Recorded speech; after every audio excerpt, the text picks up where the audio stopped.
Hello नमस्ते, स्वागत है आप सभी साथियों का हिंदी की एक बेहतरीन क्लास में।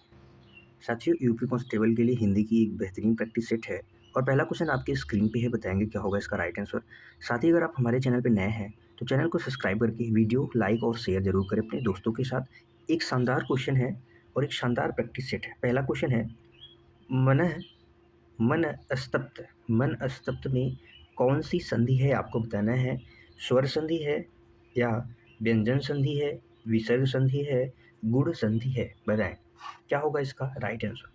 संधि के कुल कितने भेद होते हैं? साथ ही तीन भेद होते हैं। एक स्वर संधि होता है, व्यंजन संधि होता है और विसर्ग संधि होता है। स्वर संधि के कितने भेद होते हैं? तो इसके पांच भेद होते हैं। व्यंजन के कुछ नियम होते हैं, इसका कोई भेद नहीं होता। विसर्ग का भी कुछ नियम होते हैं, इसका भेद नहीं होता। ये गुण संधि स्वर संधि का एक भेद है। जब बात करें साथी मनः स्तप्त का जब हम संधि विच्छेद करेंगे तो क्या होगा। मनः जब हम इसका संधि विच्छेद करेंगे तो क्या हो जाएगा, मनः धन तप्त, मनः धन तप्त होगा। और साथ ही यह नियम है, कौन सा नियम है कि विसर्ग विसर्ग के बाद स त स आए, विसर्ग के बाद त स आए तो विसर्ग के स्थान पे क्या होता है, आदेश स के रूप में परिवर्तित हो जाता है। विसर्ग के स्थान पे आदेश स के रूप में परिवर्तित हो जाता है। और ये किसका नियम है साथी? यह नियम है विसर्ग संधि का। तो इसका जो राइट आंसर हो जाएगा ऑप्शन सी हो जाएगा। जैसे नमः, एक एग्जाम्पल और है, नमः धन ते, विसर्ग के बाद क्या आया साथी, त आया, तो क्या बन जाएगा, नमस्ते बन जाएगा। कौन सा शब्द बनेगा, नमस्ते बन जाएगा। ऐसे बहुत से शब्द हैं जैसे दुधन साहस, दुस्साहस आदि, याद रखेंगे। अगले क्वेश्चन पे चलते हैं। क्वेश्चन नंबर 2 आपकी स्क्रीन पे है, बताएंगे क्या होगा इसका राइट आंसर। क्वेश्चन नंबर 2 है साथी, युधिष्ठिर। युधिष्ठिर शब्द में कौन सा समास है, आपको बताना है कौन सा समास है। तत्पुरुष समास, बहुव्रीहि समास, अलुक तत्पुरुष या कर्मधारय समास। जब हम इसका समास विग्रह करेंगे तो क्या हो जाएगा साथी, युद्ध में युधिष्ठिर का जो समास विग्रह होगा, युद्ध में स्थिर रहने वाला, युद्ध में स्थिर रहने वाला को क्या कहते हैं, युधिष्ठिर कहते हैं। और यह कौन सा समास है साथी, इसमें अलुक तत्पुरुष समास है। अलुक तत्पुरुष समास में विभक्ति जो चिन्ह होते हैं, विभक्ति पद का लोप नहीं होता है, पद का लोप नहीं होता है। अगर साथी यहाँ पे अलुक तत्पुरुष ना होता तो तत्पुरुष लगाते, क्योंकि इसमें विभक्ति चिन्ह है और अलुक तत्पुरुष में विभक्ति का लोप नहीं होता, इसलिए यहाँ पे अलुक तत्पुरुष हो जाएगा। कुछ और एग्जाम्पल जैसे अलुक तत्पुरुष के, मन सिज यानी मन में उत्पन्न, मन में उत्पन्न, इसमें भी कौन सा समास होगा, अलुक तत्पुरुष समास हो जाएगा। लेकिन अगर ऑप्शन में अलुक तत्पुरुष न मिले, तत्पुरुष दिखाई दे तो हम तत्पुरुष लगाएंगे। इसी प्रकार होता है शरसिज, इसी प्रकार सरसिज होता है। इसी प्रकार साथी क्या होता है, खेचर, खेचर यानी आकाश में विचरना, आकाश में विचरण करना या विचरना। तो इसका जो राइट आंसर होगा क्या होगा, ऑप्शन सी हो जाएगा। अगले क्वेश्चन पे चलते हैं। क्वेश्चन नंबर 3 आपकी स्क्रीन पे है, बताएंगे साथी क्या होगा इसका राइट आंसर। क्वेश्चन नंबर 3 है, दुष्चरित। दुष्चरित शब्द में कौन सा उपसर्ग प्रयुक्त हुआ है। दुष है, दू है या दूर है। जब हम इसका संधि विच्छेद करेंगे तो क्या होगा साथी, जब हम इसका संधि विच्छेद करते हैं तो आता है दुष, दुष या दुष, छोटा सा भी हो सकता है, दुष या दुष दोनों आता है। प्लस क्या आता है साथी, चरित, चरित यहाँ पे मूल शब्द होगा चरित का। दुष्चरित यानी दुष्चरित का अर्थ होता है बुरा चरित्र। यहाँ पे नियम होता है कि श या श के बाद कोई भी अक्षर च छ और स आए, आने पर क्या साथी होता है, इनके स्थान पे आदेश श में परिवर्तित होता है, इन दोनों के स्थान पे आदेश श में परिवर्तित हो जाता है। और यहाँ पे उपसर्ग की बात की गई हो तो यहाँ पे कौन सा उपसर्ग हो जाएगा, ऑप्शन बी, क्योंकि ऑप्शन बी यहाँ पे दिया है, दोनों एक साथ में नहीं देगा, क्या तो ये, या तो ये देगा या तो ये देगा, तो हमारा जो राइट आंसर होगा ऑप्शन बी हो जाएगा। ऐसे ही एक शब्द बनता है जिसका नाम है दुस्साहस।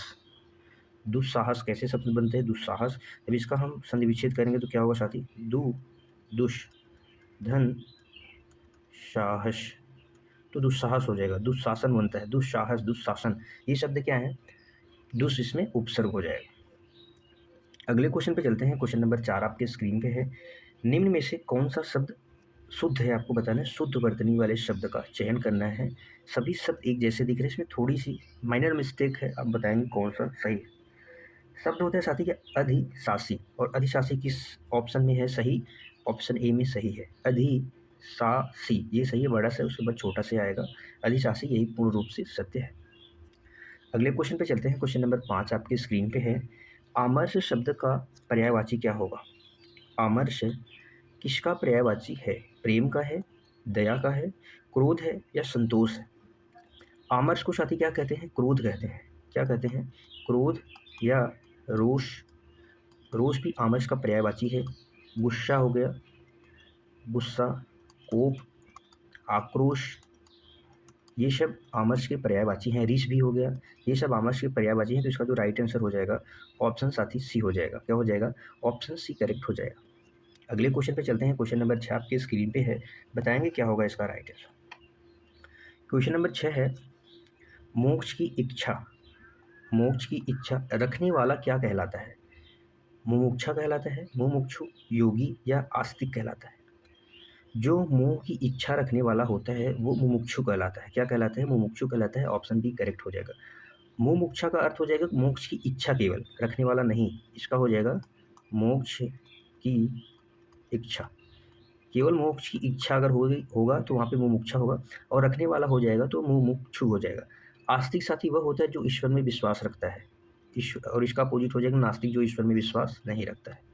ईश्वर में विश्वास रखने वाला, विश्वास रखने वाला, ठीक है, समझ में आया। अगले क्वेश्चन पे चलते हैं, बताएंगे क्या होगा इसका राइट आंसर। देखो भाई, अंडे का शहजादा, इसका अर्थ आपको बताना है कि इसका अर्थ क्या होगा, कमजोर व्यक्ति, चालाक व्यक्ति, अनुभवी व्यक्ति या अनुभवहीन व्यक्ति। अंडे का शहजादा का अर्थ साथी क्या होता है, भोला भाला, क्या होता है, भोला भाला, भोला भाला या घर में रहने वाला व्यक्ति या अनुभवहीन व्यक्ति, या नासमझ भी कह सकते हैं हम, अनुभवहीन व्यक्ति अंडे का शहजादा होता है। तो ये इसका राइट आंसर हो जाएगा, ऑप्शन डी हो जाएगा। अगले क्वेश्चन पे चलते हैं, क्वेश्चन नंबर 8 आपकी स्क्रीन पे है, निम्न में से बताना है कौन सा शब्द तत्सम शब्द है, कौन सा शब्द तत्सम शब्द है, सांप है, चिन्ह है, वीणा है या विस्मय है। साथी तत्सम शब्द जो होते हैं संस्कृत से ज्यों की त्यों, संस्कृत से ज्यों की त्यों हिंदी में प्रयोग किए जाते हैं, ज्यों की त्यों किसमें प्रयोग किए जाते हैं, हिंदी भाषा में प्रयुक्त किए जाते हैं। सांप का हो जाएगा सर्प, सांप का हो जाएगा सर्प। साथ ही चिन्ह एक निशान है, चिन्ह क्या है, चिन्ह को निशान कहते हैं, निशान। बीड़ा का बीड़ा, बीड़ा का बीड़ा, इसका जो राइट आंसर हो जाएगा ऑप्शन डी भी हो जाएगा। चिन्ह भी तत्सम शब्द है, कैसा शब्द है, चिन्ह भी तत्सम शब्द है, लेकिन इस ऑप्शन में सबसे सटीक हमें विस्मय मिला। तो इसका जो अर्थ होता है वो क्या होता है, आश्चर्य, अचरज होता है। तो विस्मय सटीक है, तो सबसे ज़्यादा हम जिस पे श्योर होंगे वही चीज़ लगाएंगे। चिन्ह का जो, चिन्ह भी तत्सम शब्द है, इसका तद्भव निशान होता है, चिन्ह यानी निशान। तो चिन्ह भी यहाँ पे क्या है, तत्सम शब्द है, तद्भव न कि तद्भव, लेकिन विस्मय सबसे ज़्यादा है तो इसलिए हम विस्मय को टिक करेंगे। ऐसा ऑप्शन नहीं मिलेगा एग्जाम में, देखिए। अगला क्वेश्चन, क्वेश्चन नंबर 9 आपकी स्क्रीन पे है, बताएंगे खिचड़ी किस प्रकार का शब्द है। एक शब्द दिया गया है जिसका नाम है खिचड़ी, यह किस प्रकार का शब्द है आपको बताना है, तत्सम है, तद्भव है, देशज है या विदेशज शब्द है। विदेशज शब्द में साथ ही सभी अरबी, फारसी, तुर्की, जर्मनी आदि शब्द जो होते हैं हिंदी भाषा में प्रयुक्त होते हैं, उन्हें विदेशज कहते हैं। जो देसी भाषा से शब्द देसी भाषा में प्रयोग होते हैं, जैसे खिचड़ी हो गया, थैला हो गया, खिचड़ी, थैला, लोटा, लोटा भी किस भाषा का शब्द है, देशज भाषा का शब्द है। पगड़ी, ठुमरी, डिबिया, डिबिया हो गया, झोला, झोला, कटोरा, पेड़, ये सब किस भाषा के शब्द हैं, देशज भाषा के शब्द हैं। चिड़िया हो गया, खर्राटा हो गया, ये सब देशज भाषा के शब्द है। तो इसका राइट आंसर हो जाएगा ऑप्शन सी। खिचड़ी किस भाषा का शब्द है साथी मेरे, तो यह देशज शब्द है जो देसी भाषा में ज़्यादातर प्रयोग किया जाता है। अगले क्वेश्चन पे चलते हैं, क्वेश्चन नंबर 10 आपकी स्क्रीन पे है, फटाफट से बताएंगे क्या होगा इसका राइट आंसर। यहाँ पे दिया हुआ है वकील किस भाषा का शब्द है, फारसी भाषा का, अरबी, तुर्की, पुर्तगाली, ये साथ ही सभी क्या है, विदेशी भाषा है। कैसी भाषा है, विदेशी भाषा है। और वकील बताना है किस भाषा का शब्द है। वकील पूछा जाए, इसके अलावा आपको क्या पूछा जाए, इत्र पूछा जाए, इत्र, कागज हो गया, इत्र के साथ कागज, किताब, कागज, किताब, तमजा, तमाशा, गरीब, मुहावरा, मुहावरा हो गया, अमीर हो गया, अमीर जैसे व्यक्ति होता है, अमीर, उम्र, अक्ल, औरत, अक्ल, औरत, औलाद, यहाँ पे अक्ल लिख लेंगे। अक्ल हो गया, औरत, औलाद आदि शब्द किस भाषा के हैं? अरबी भाषा के हैं। तो इसका जो राइट आंसर हो जाएगा ऑप्शन डी हो जाएगा। ऑप्शन बी साथी क्या हो जाएगा? करेक्ट हो जाएगा। क्वेश्चन नंबर 11 पे चलते हैं। क्वेश्चन नंबर 11 है, कबीरदास जी की भाषा कौन सी थी? कबीरदास जी की भाषा का क्या नाम था? ब्रज भाषा था, खड़ी बोली था, कन्नौजी था या साधुक्कड़ी भाषा था? कौन सा था? साधुक्कड़ी। तो कबीरदास की जो भाषा थी साथी सदुक्कड़ी थी। कौन सी थी? सदुक्कड़ी थी। इसकी संज्ञा किसने दी थी? रामचंद्र शुक्ल जी ने। रामचंद्र शुक्ल जी ने कबीरदास जी की भाषा को सदुक्कड़ी भाषा कहा था। और इनकी एक भाषा और है, पंचमेल खिचड़ी। पंचमेल खिचड़ी, ये किसने कहा था? पंचमेल खिचड़ी। पंचमेल खिचड़ी साथी श्याम सुंदर दास जी ने कहा था इनकी भाषा को, श्याम सुंदर दास। और वहीं पे वाणी का डिक्टेटर, वाणी का डिक्टेटर, ये किसने कहा था? हजारी प्रसाद।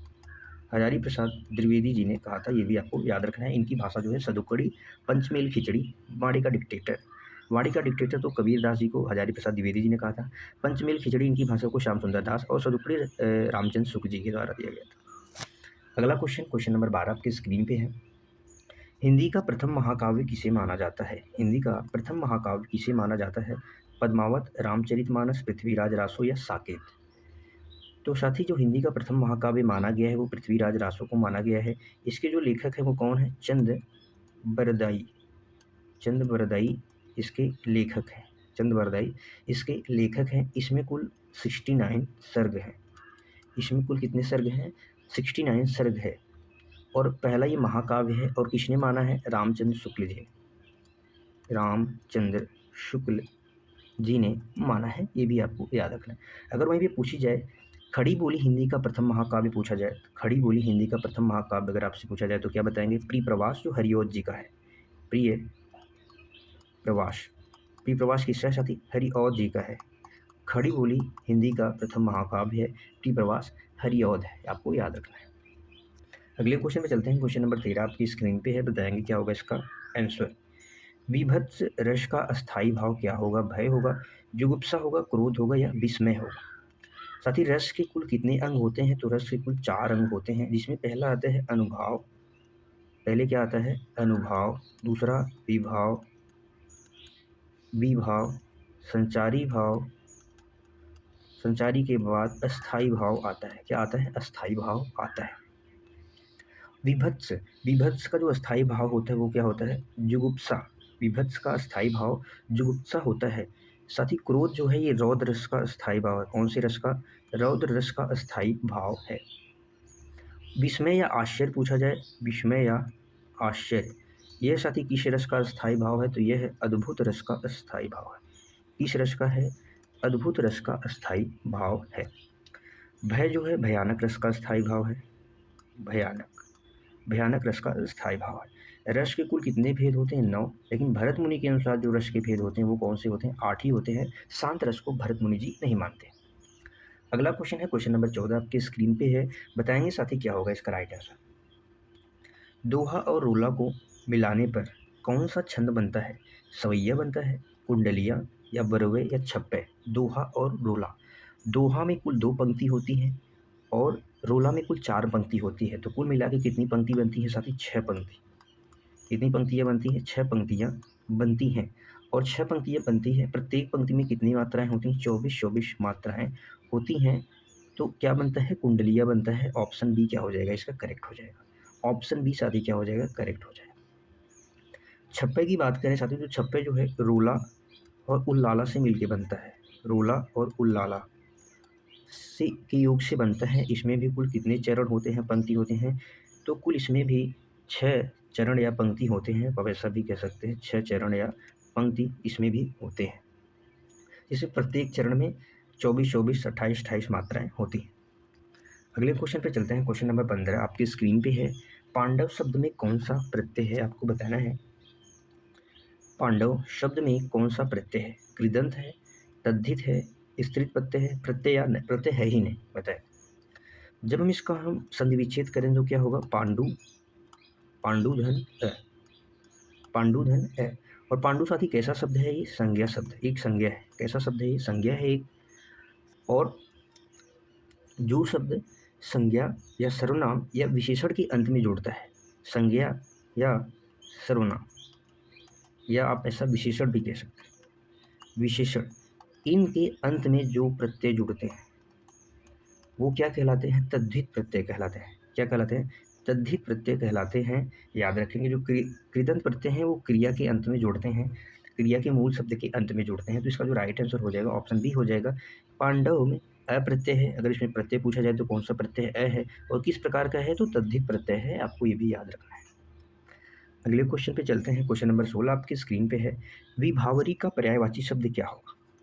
विभावरी का पर्यायवाची शब्द चंद्रिका है, तपसा है, छड़दा है, या तरनी है? तरनी बताएं। विभावरी साथी किसको कहते हैं? रात को कहते हैं। रात हो गया, रात्रि, रात, रात्रि, निशा, यामिनी, यामिनी, रजनी, क्षणदा, ये सब रात के पर्यायवाची हैं। तो इसका जो राइट आंसर हो जाएगा ऑप्शन सी हो जाएगा। क्षणदा, रैन, सरवरी, ये सब विभावरी यानी रात के पर्यायवाची शब्द हैं। अगले क्वेश्चन पे चलते हैं। क्वेश्चन नंबर 17 आपके स्क्रीन पे है। बताएंगे साथी क्या होगा इसका राइट आंसर?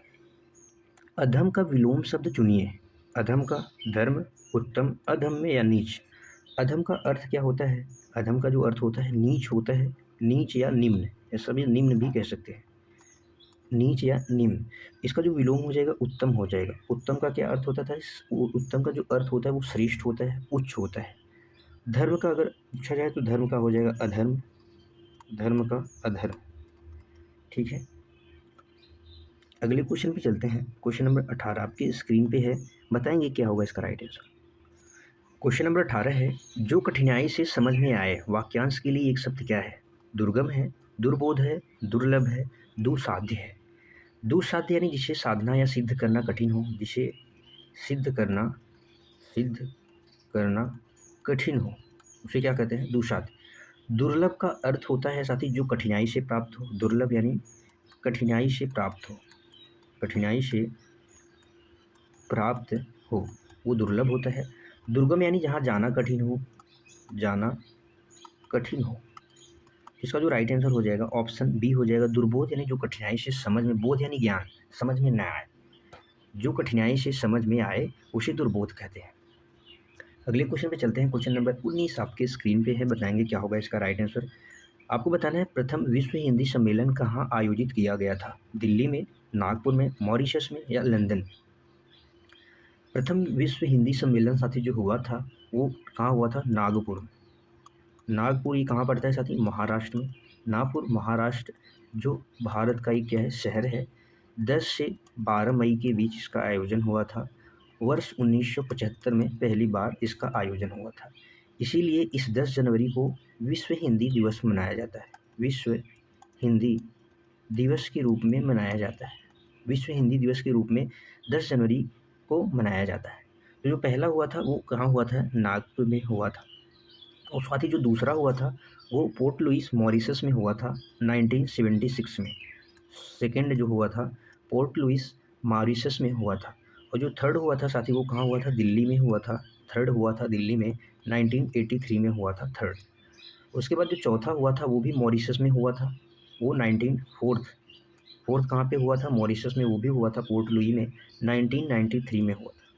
1993 में हुआ था। हाल ही में जो 2023 में हुआ था वो किस नंबर का था? तो 12वें नंबर का था जो 2023 में हुआ था। कहाँ पे हुआ था? नौडी, नौडी यानी फिजी में। फिजी में 2023 में हुआ था, ये भी आपको याद रखना है। अगले क्वेश्चन पे चलते हैं। क्वेश्चन नंबर 20 आपके स्क्रीन पे है। बताएंगे साथी क्या होगा इसका राइट आंसर? यथाशक्ति शब्द में कौन सा समास है? तत्पुरुष समास, बहुव्रीहि समास, या अव्ययी भाव समास, कर्मधारय समास? कर्मधारय समास साथी यहाँ पे क्या होता है? एक पद विशेषण होगा, एक पद विशेषण और एक पद क्या होगा? विशेष्य होगा। और यहाँ पे तुलना की बात की जाएगी विशेष का विशेषण से। जैसे नील कमल, कैसा कमल है? नीला कमल। कमल की विशेषता बताई जा रही है, कमल कैसा है? नीला है। तो कमल यहाँ पे विशेष हो जाएगा और नील क्या हो जाएगा? विशेषण हो जाएगा। अव्ययी भाव समास साथी जो पहला पद होता है इसमें पहला पद अव्यय होता है। पहला पद क्या होता है? अव्यय होता है। और जो पुनरावृत्ति वाले जो शब्द होते हैं जैसे रातों रात, दिनों दिन, ये सब क्या होते हैं? इसमें भी अव्ययी भाव समास होता है। रातों रात, दिनों दिन, भर पेट, आ जन्म, इन सब में कौन सा समास हो जाएगा? यथाशक्ति, यथासंभव, सब में अव्ययी भाव समास हो जाएगा। बहुव्रीहि समास में तीसरा पद प्रधान।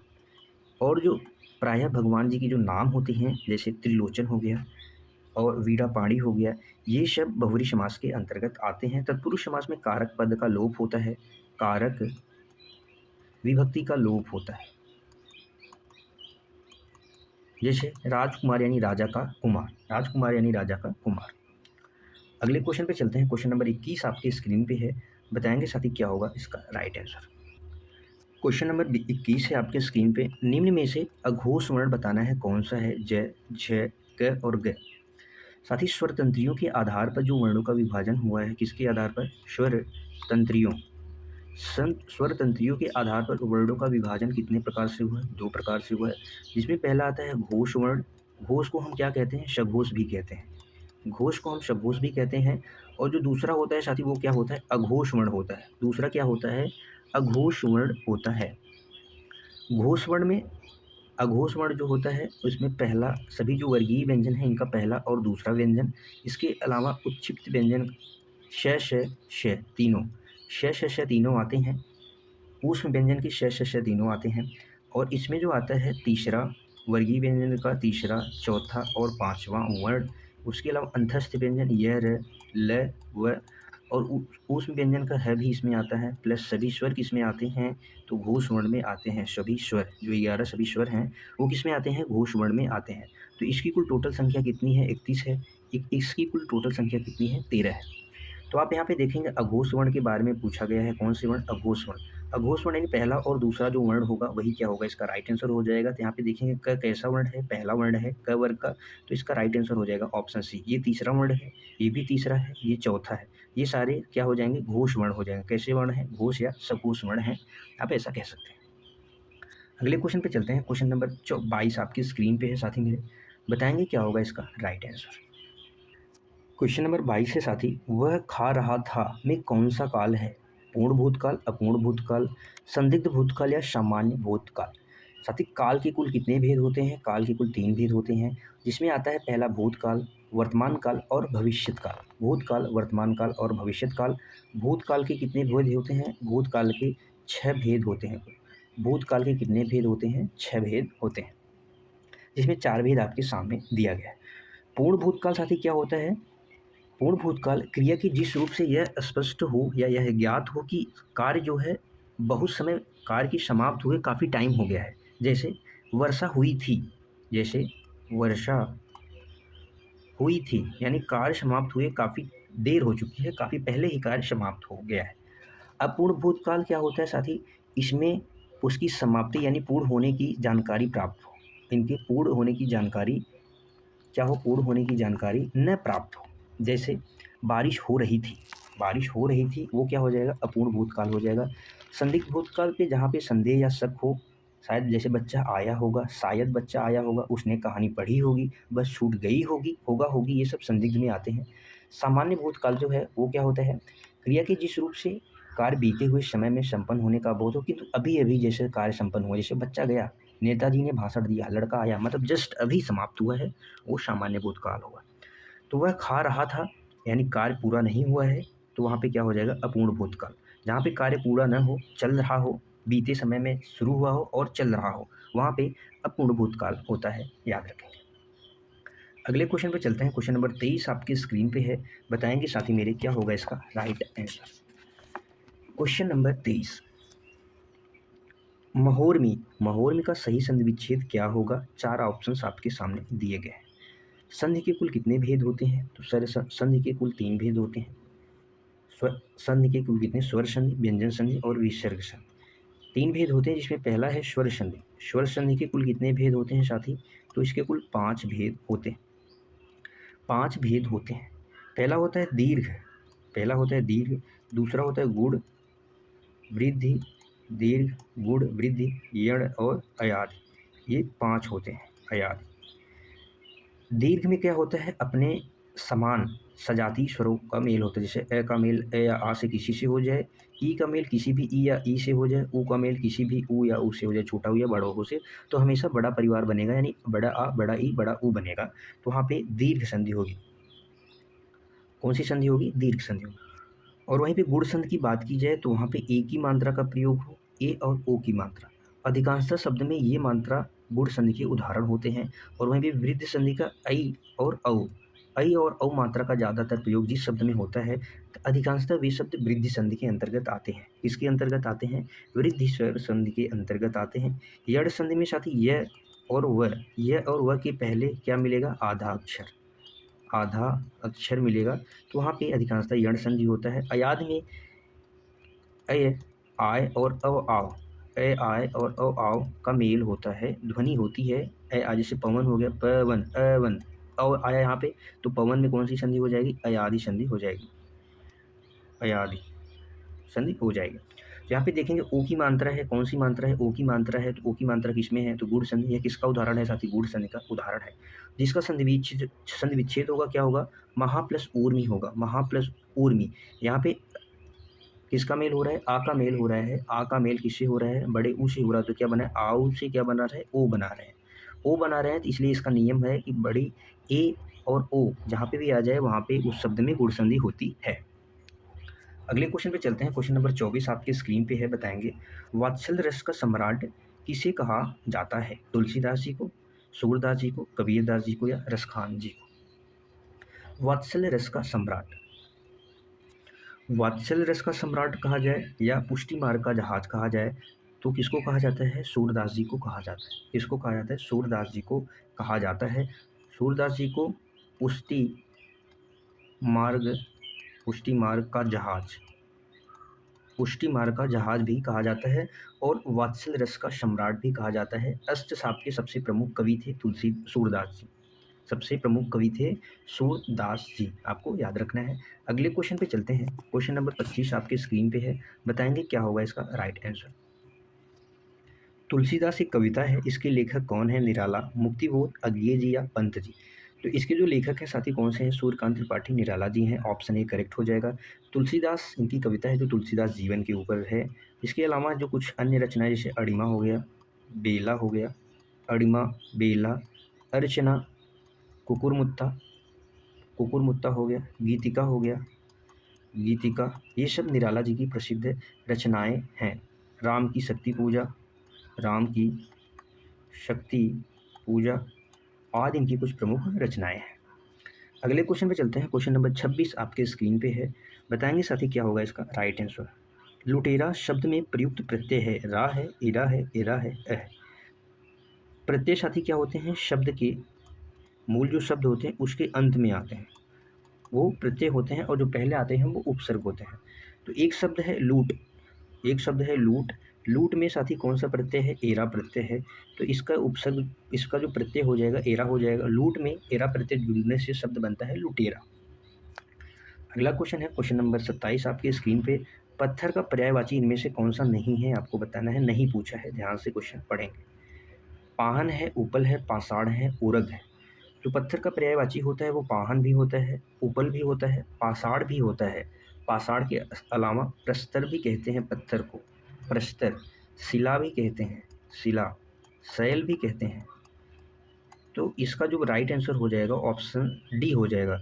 उरग साथी किसको कहते हैं? फिर उरग सांप को कहते हैं, सांप या सर्प, सांप या सर्प कहते हैं। पन्नग कहते हैं, पन्नग, नाग कहते हैं, विषधर, भुजंग, ये सब सांप के पर्यायवाची शब्द हैं। अगले क्वेश्चन पे चलते हैं। क्वेश्चन नंबर 28 आपके स्क्रीन पे है, खड़ी बोली का प्रथम महाकाव्य कौन सा है? कामायनी है, साकेत है, प्रियप्रवास है, या वैदेही वनवास है? वैदेही वनवास साथी यह किसकी रचना है? हरिऔध जी की है, हरिऔध जी की है। प्रियप्रवास हिंदी खड़ी बोली का प्रथम महाकाव्य है। इसका राइट आंसर हो जाएगा ऑप्शन सी। वर्ष 1914 में इसका प्रकाशन हुआ होता है, और इसके जो रचनाकार हैं वो कौन है? प्रियप्रवास, ये भी किसका रचना है? हरिऔध की रचना है। प्रियप्रवास किसकी रचना है? हरिऔध की रचना है। और यहाँ पे जो साकेत दिया है यह मैथिली शरण गुप्त जी की रचना है। मैथिली शरण गुप्त जी को राष्ट्रकवि कहा गया है। राष्ट्रकवि की उपाधि दी गई किसके द्वारा? महात्मा गांधी के द्वारा। किसके द्वारा? महात्मा गांधी के द्वारा इनकी एक रचना आई थी भारत भारती 1912 में। इसी से प्रेरित होकर महात्मा गांधी ने इन्हें राष्ट्रकवि की उपाधि दी। कामायनी किसकी रचना है साथी? कामायनी जयशंकर प्रसाद की रचना है। किसकी है? जयशंकर प्रसाद की रचना है। आंसू, लहर, झरना, कामायनी, ये सब जयशंकर प्रसाद की रचना है। अगला क्वेश्चन नंबर 29 आपके स्क्रीन पे है। बताएंगे क्या होगा इसका राइट आंसर। संज्ञा के स्थान पे प्रयुक्त होने वाले शब्दों को क्या कहते हैं? विशेषण कहते हैं, सर्वनाम कहते हैं, क्रिया कहते हैं, अव्यय कहते हैं। अव्यय को साथी क्या कहते हैं? अविकारी शब्द भी कहते हैं। अव्यय को अविकारी शब्द जिसमें परिवर्तन न, अविकारी का अर्थ हो जिसमें परिवर्तन न है, किसके अनुसार? लिंग के अनुसार, वचन के अनुसार, कारक के अनुसार, कोई परिवर्तन नहीं होता तो अव्यय होते हैं। संज्ञा के स्थान में प्रयुक्त होने वाले शब्द को क्या कहते हैं? सर्वनाम कहते हैं। और जो संज्ञा और सर्वनाम की विशेषता बताता है वो क्या होता है? विशेषण होता है। विशेषण होता है। अगला क्वेश्चन नंबर 30 आपके स्क्रीन पे है। बताएंगे वर्णों के समूह को क्या कहते हैं? वर्णों के समूह को क्या कहते हैं? तो वर्णों के समूह को क्या कहते हैं साथी? वर्णमाला कहते हैं। वर्णों के समूह को क्या कहते हैं? वर्णमाला कहते हैं। और वर्णों से क्या बनता है? शब्द बनता है। और शब्दों के सार्थक मेल से क्या होता है? वाक्य बनता है। और जब शब्द किसमें प्रयुक्त होते हैं? वाक्य। जब शब्द वाक्य में प्रयुक्त होते हैं तो उस शब्द को क्या कहते हैं? शब्द न कह करके हम क्या कहते हैं? पद कहते हैं। जो शब्द वाक्य में प्रयुक्त होते हैं तो उस वाक्य में जो शब्द होते हैं हम उन्हें पद कहते हैं।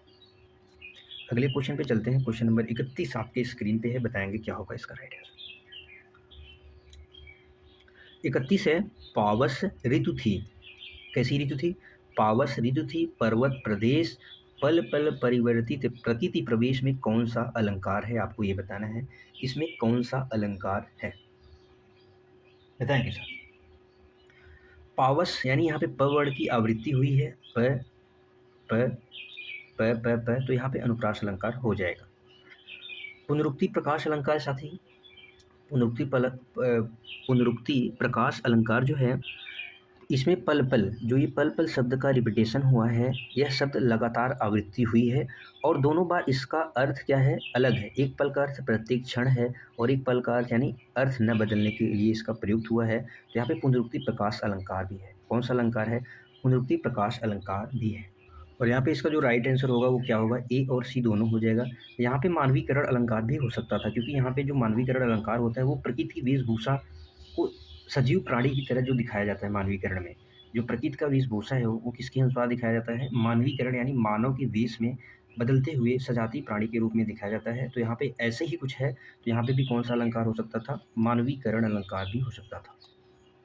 मानवीकरण। तो यहाँ पे जो राइट आंसर होगा ए और सी दोनों हो जाएगा। ए और सी दोनों हो जाएगा। यमक का तो यहाँ पे कुछ चांस नहीं है। अगर पल पल से अगर दो अर्थ निकलते हैं तो यहाँ पे यमक का भी चांस हो सकता था, लेकिन यहाँ पे यमक का चांस नहीं है क्योंकि पल पल शब्द लगातार हैं, लगातार आवृत्ति हुई है और दोनों बार अर्थ प्रत्येक क्षण ही है, लेकिन एक ही अर्थ हो यहाँ पे। अगर यहीं पे अलग अलग अर्थ हो जाता, एक पल का अर्थ अलग हो जाता, एक पल का अर्थ अलग हो जाता, तो यहाँ पे यमक अलंकार हो जाता।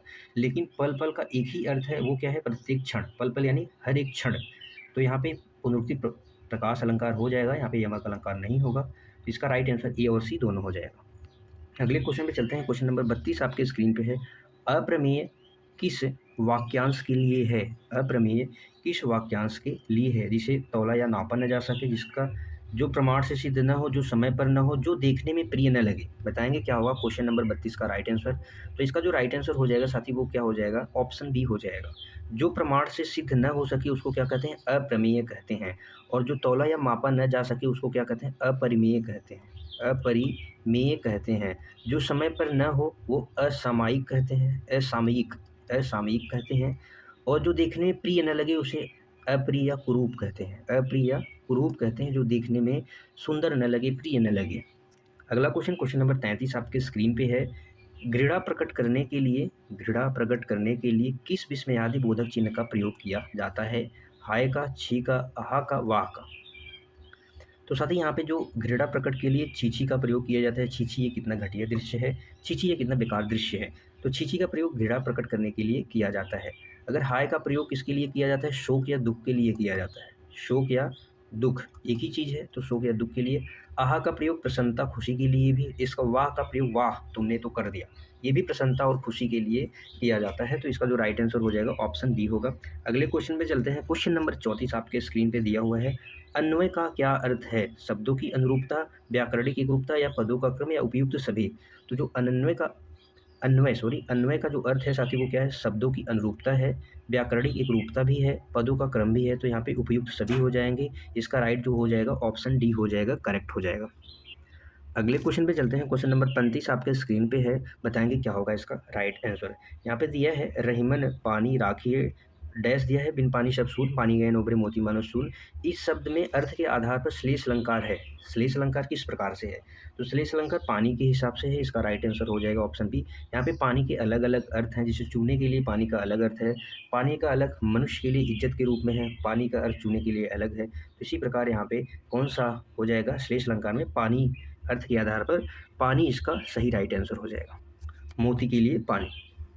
अगला क्वेश्चन है क्वेश्चन नंबर 36 आपके स्क्रीन पे है, बताएंगे क्या होगा इसका राइट आंसर। माधुर्य गुण का प्रयोग किस रस में होता है? माधुर्य गुण का प्रयोग किस रस में होता है? वीर रस, रौद्र रस, श्रृंगार रस या विभत्स रस। तो माधुर्य जो गुण है उसका प्रयोग साथी किस में होता है? श्रृंगार रस में होता है। इसके अलावा करुण रस में भी होता है, करुण रस में होता है, और हास्य रस में भी कहीं कहीं पे होता है, हास्य रस में भी कहीं कहीं पे होता है। वीर रस और रौद्र रस, इसमें ओज गुण का प्रयोग होता है। कौन से गुण का प्रयोग होता है? ओज गुण। और जो यहाँ पे दिया गया है प्रसाद गुण, एक गुण और होता है प्रसाद गुण। प्रसाद गुण का प्रयोग अधिकांशतः तो शांत रस में होता है। शांत रस के अलावा भक्ति रस में भी इसका प्रयोग होता है, भक्ति रस में भी इसका प्रयोग होता है, आपको याद रखना है। अगले क्वेश्चन पे चलते हैं। क्वेश्चन नंबर 37 आपकी स्क्रीन पे है। क्वेश्चन नंबर 37 है, मूर्धन्य ध्वनियाँ कौन सी हैं? मूर्धन्य ध्वनियाँ कौन सी हैं? तो ट वर्ग के जो सभी व्यंजन होते हैं वो क्या होते हैं? मूर्धन्य होते हैं, ट वर्ग के सभी व्यंजन। इसके अलावा साथी री से ऋषि, र और श, ये भी क्या होते हैं? मूर्धन्य होते हैं। उच्छिद व्यंजन का अढ़ और अढ़, ड और अढ़ दोनों भी क्या होते हैं? मूर्धन्य होती हैं। च वर्ग, ये च वर्ग के जो व्यंजन होते हैं वो कौन से होते हैं? तालु के होते हैं। प वर्ग के जो व्यंजन होते हैं वो क्या होते हैं? ओष्ठ होते हैं। क्या होते हैं? ओष्ठ होते हैं। त वर्ग के दंत होते हैं, त वर्ग के सभी दंत से उच्चारित होते हैं, याद रखेंगे। अगले क्वेश्चन पे चलते हैं। आज का आखिरी क्वेश्चन आपके स्क्रीन पे है, बताएंगे क्या होगा इसका राइट आंसर। रीतिकाल को अलंकृत काल किसने कहा था? रीतिकाल को अलंकृत काल किसने कहा था? रीतिकाल को साथी रीतिकाल नाम किसने दिया था? तो रामचंद्र शुक्ल जी ने दिया था, रामचंद्र शुक्ल जी ने रीतिकाल नाम दिया था। और जो अलंकृत काल नाम दिया था वो मिश्र बंधु ने दिया था। इसका राइट आंसर हो जाएगा ऑप्शन ए। मिश्र बंधु में 3 कवि हैं, गणेश बिहारी, श्याम बिहारी और सुखदेव बिहारी। विश्वनाथ प्रसाद मिश्र जी ने साथी श्रृंगार काल कहा, क्या कहा था? श्रृंगार काल कहा था रीतिकाल को। और रामचंद्र शुक्ल जी ने तो रीतिकाल कहा था। राम कुमार वर्मा जी ने तो कुछ नाम नहीं दिया था, बल्कि रमाशंकर शुक्ल रसाल, जिसे हम कह रहे हैं रमाशंकर शुक्ल रसाल, इन्होंने क्या साथी कहा? कला कलाकल कहा। और ग्रियर्सन ने भी इसका समर्थन किया, ग्रियर्सन ने भी इसका क्या किया? समर्थन किया रीतिकाल को कलाकाल कह के। ठीक है, याद रखेंगे। आज के लिए साथी बस इतना ही। ये हमारा टेलीग्राम चैनल है, क्यूआर है इसका, आप इसे ज्वाइन कर सकते हैं। इसके अलावा अगर आप चैनल पर नए हैं तो चैनल को सब्सक्राइब करें, वीडियो को लाइक शेयर जरूर करें। फिर मिलेंगे अगली क्लास में, शानदार क्लास में। तब तक के लिए बाय बाय साथी। Thank you so much. खुश रहिए, मस्त रहिए, पढ़ते रहिए। जय हिंद मेरे प्यारे सभी साथी।